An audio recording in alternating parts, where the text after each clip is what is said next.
Aeolus is a beautiful mission because it's both simple to understand and complex in terms of its scientific technology.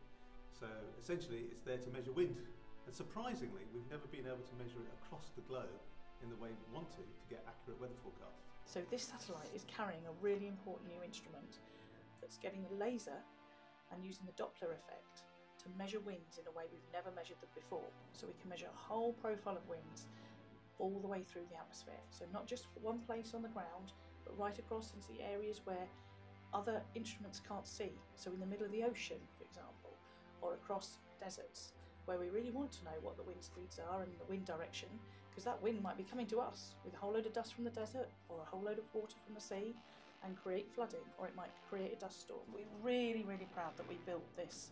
So Airbus Defence and Space in Stevenage put together the whole mission. They primed the mission. They didn't do that on their own.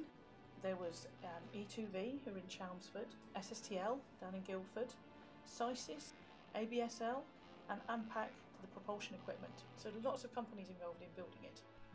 What we want to do in observing the Earth from space is to do missions that we haven't been able to do before. When we do those sorts of missions, scientifically we're excited, but of course we've got to be realistic.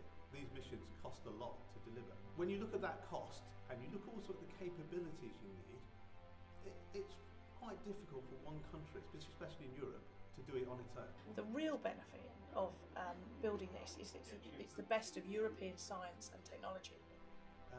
The European Space Agency allows us to come together with other international collaborators and actually build much better missions, much more cost effectively, and ultimately, actually pragmatically speaking, is the only way realistically we can deliver missions of this quality. So this mission is an Earth Explorer mission, which is part of an envelope programme where we fund lots of exciting Earth observation developments. The UK is really proud that at the moment we're one of the lead countries with Germany. We put in the most amount of money into that envelope programme. So for the UK, I think we've always placed a great pride in being able to do very accurate remote sensing. We're one of the leading nations, despite our size, in doing this sort of space research, and it's very critical to be doing the forefront research. So this is a huge new system.